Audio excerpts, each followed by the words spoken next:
Recording start कर देते हैं। तो आज हम जानेंगे डू व्हाइल स्टेटमेंट। ठीक है, तो जावा में जो डू व्हाइल स्टेटमेंट होता है,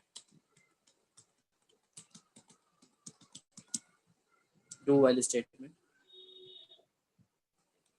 इसको कहा जाता है इट इज यूज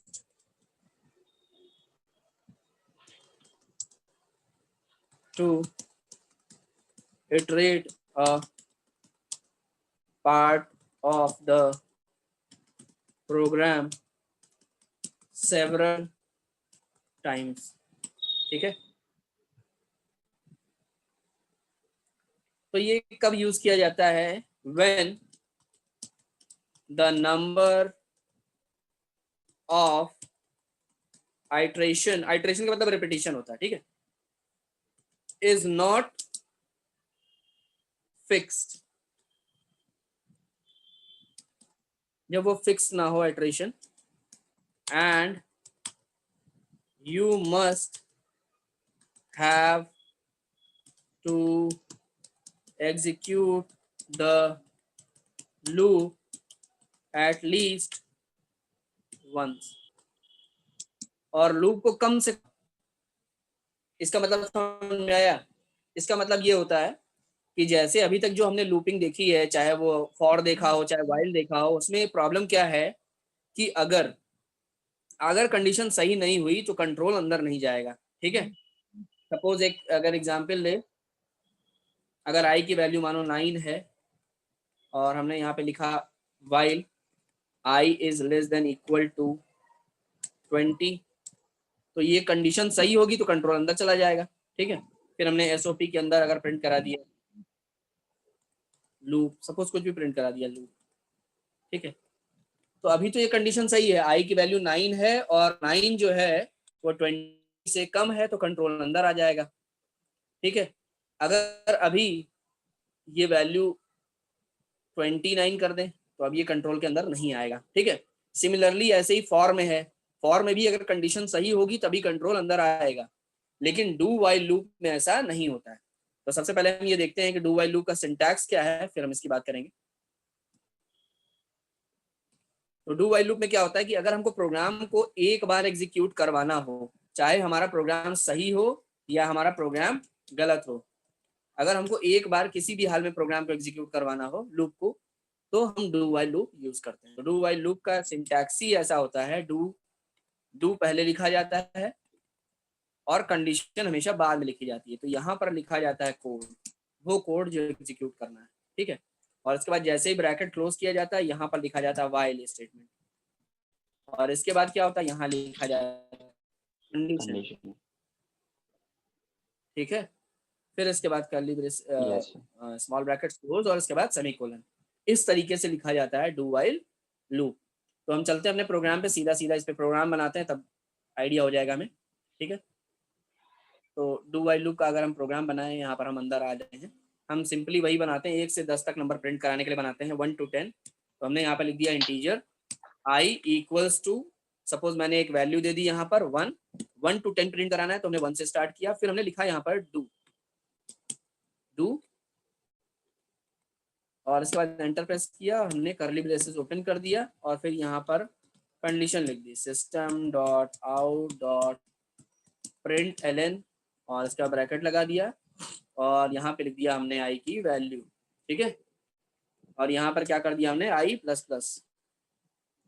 ठीक, और इसके बाद बाहर आकर के हमने क्या किया, यहाँ पे लिखा कंडीशन। ठीक है, और आई को हमने चला दिया लेस देन इक्वल्स टू 10, क्योंकि हमको 10 तक प्रिंट कराना है।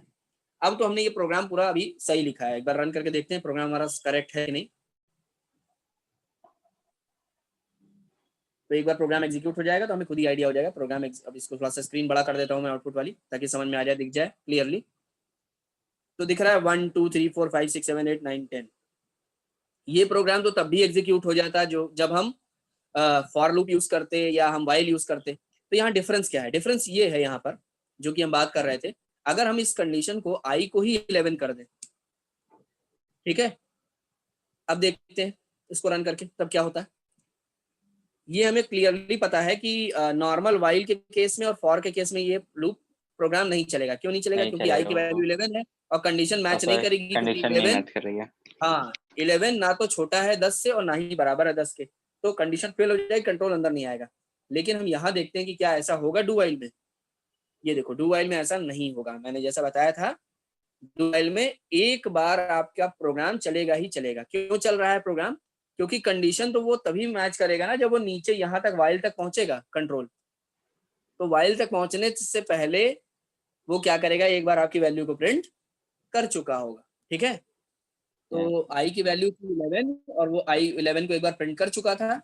उसके बाद उसने कंडीशन जा करके चेक किया तो कंडीशन फेल हो गई थी। जब कंडीशन फेल हो गई तो बजाय वापस रिपीट करने के ये बाहर आ गया।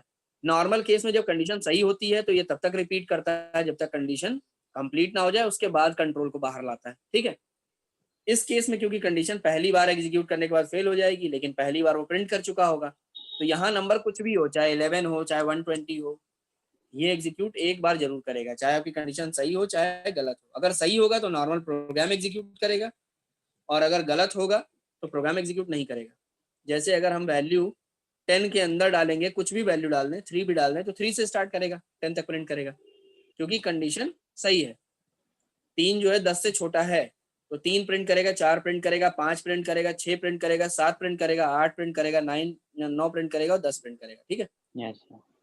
तो सर ये वाइल लूप प्रोग्राम का जो है फायदा बाय क्या है डिफॉल्ट सर, डू चलेगा। वाइल का फायदा क्या है इसका डू अगर? वाइल का फायदा यही है कि जब हम अपने प्रोग्राम को एटलीस्ट वन टाइम इटरेट करना चाहें, मतलब एक बार कम से कम चलाना चाहें, जब हमको ये नहीं पता है कि कंडीशन जो है वो ट्रू होने वाली है या फॉल्स होने वाली है। क्योंकि जो मैंने वैल्यू यहाँ पर 10 दिया हुआ है, ये जो 10 दिया है ये एन भी तो हो सकता है।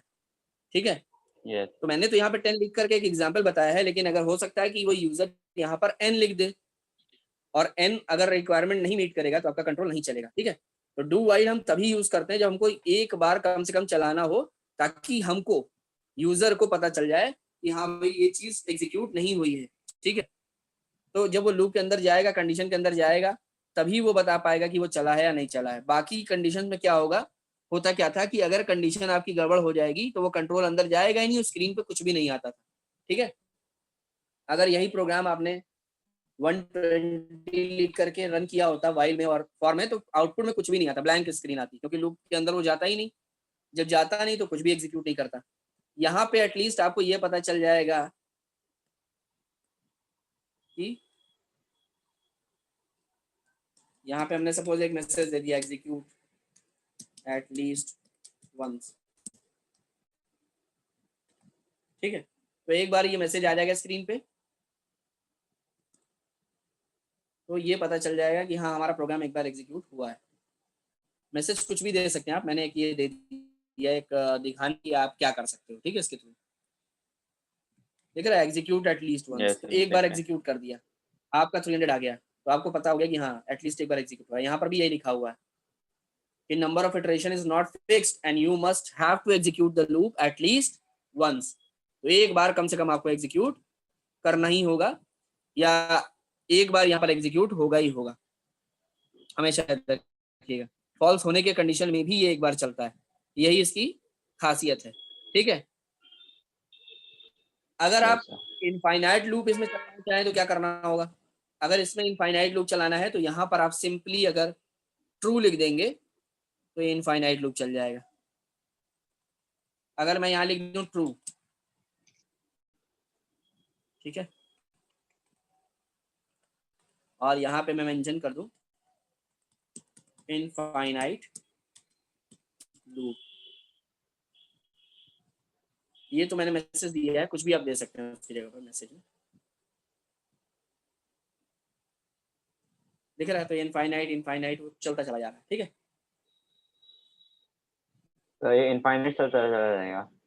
हाँ ये इनफाइनाइट चलता जा रहा है क्योंकि दिख रहा है ना, आपने मेंशन तो किया है लेकिन ये चलता ही जा रहा है। ये देखो जैसे जैसे स्क्रीन बड़ी करते जाओगे जितना देख सकता है वो दिखता जाएगा, धीरे धीरे कर्सर मूव करता जाएगा नीचे की तरफ।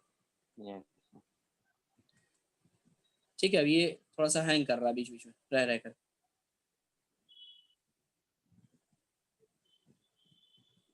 ठीक है, अब ये लैग कर रहा है थोड़ा सा, इसको मुझे स्टॉप पे क्लिक करना पड़ेगा एक बार। रोकने के लिए इसको, ठीक है। इसको अगर आप सिस्टम पे चला के देखेंगे तो आपको ये इनफाइनाइट लूप दिख जाएगा, ठीक है। इनफाइनाइट लूप ब्रेक करने का एक तरीका है कंट्रोल प्लस सी। कंट्रोल और सी अगर एक साथ प्रेस कर देंगे हम कीबोर्ड से, तो सब ब्रेक हो कंट्रोल जाएगा। प्लस सी, तो ब्रेक हो जाता है। कंट्रोल प्लस प्लस सी अगर आप अपने कीबोर्ड से दबाते हैं तो एग्जिट,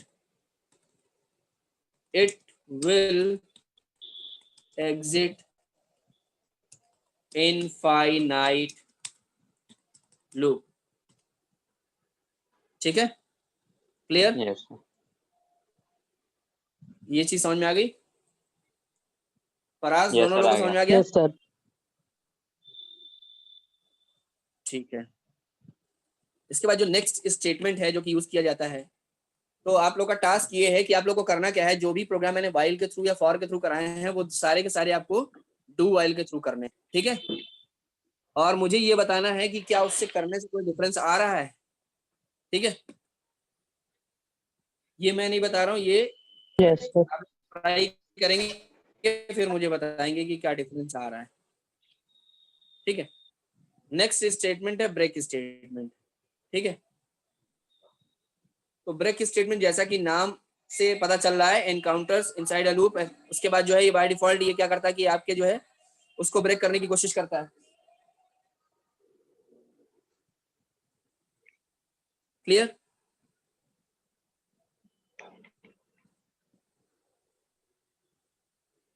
तो ब्रेक यस सर। स्टेटमेंट नाम से क्या कुछ समझ में आ रहा है कि ब्रेक स्टेटमेंट क्या करता होगा?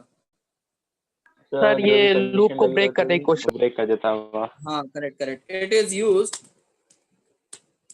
Used to break any loop और कंडीशन एट वंस। मतलब कि बिल्कुल जैसे ही ब्रेक स्टेटमेंट एनकाउंटर होगा वैसे ही ये प्रोग्राम के एग्जीक्यूशन को रोक देगा, ठीक है। उसके आगे मूव नहीं करेगा। तो अब इसका यूज कहाँ कहाँ कर सकते हैं आप? हर जगह कर सकते हैं जहां पे भी आप किसी तरीके का स्टेटमेंट लिख रहे हैं। जैसे कि हम स्विच में ऑलरेडी इसको यूज करके देख चुके हैं, स्विच केस जिसे कहते हैं, स्विच केस स्टेटमेंट में ऑलरेडी हम यूज करते ही हैं इसे। इसके अलावा हम इसको इफ में भी यूज कर सकते हैं चाहे तो, अगर कि हम ये चाहते हैं कि एक ही बार में चल करके और वो बाय डिफॉल्ट उस लाइन के बाद ही एग्जिट कर जाए, किसी भी लाइन के बाद जब ब्रेक एनकाउंटर हो जाएगा कंट्रोल रोक देगा। लूपिंग में इसका बहुत ज्यादा यूज किया जाता है, जैसे कि आप फॉर लूप में भी यूज कर सकते हैं इसे, इसको आप व्हाइल में भी यूज कर सकते हैं, इसके अलावा आप इसको डू व्हाइल में भी यूज कर सकते हैं, ठीक है। तो सपोज जैसे अभी हम यही जो प्रोग्राम चला रहे थे इसी में देख लेते हैं एक बार यूज करके, इसका सबसे बेटर इजी हो जाएगा हमारे लिए। इसको नॉर्मल कर देते हैं पहले प्रोग्राम को। मानो इसको सपोज हम 1 से ही चला रहे हैं और वापस चलाते हैं इसको 10 तक। I is less than equals to 10 और पहले प्लस प्लस के बाद ही हम यहाँ क्या करेंगे, इसको ब्रेक करवा देंगे, ठीक है। और यहाँ पे हमने आई को प्रिंट करा दिया, ठीक। इनफाइनाइट हटा देते हैं, इसको लूप सिर्फ लिख देते हैं लूप। अब इसको हम एग्जीक्यूट करते हैं, दिख रहा है लूप और उसके आगे क्या आ रहा है 1। तो ये एक ही बार में एग्जीक्यूट हुआ है, ठीक है। स्पेस डाल देते हैं बीच में, थोड़ा और ज्यादा समझ में आ जाएगा। यहाँ बीच में स्पेस इंसर्ट कर देते हैं। तो ये सिर्फ एक ही बार चला है, क्यों? क्योंकि जैसे ही इस प्रोग्राम को अगर रन करके देखें, आई की वैल्यू हमने क्या दिया है 1, कंट्रोल अंदर आया, system dot out dot print LN में उसको मिला लूप, लूप प्रिंट किया, फिर प्लस के बाद स्पेस मिला, स्पेस प्रिंट कर दिया, फिर आई की वैल्यू 1 है 1 प्रिंट कर दिया, फिर आई प्लस प्लस हो गया।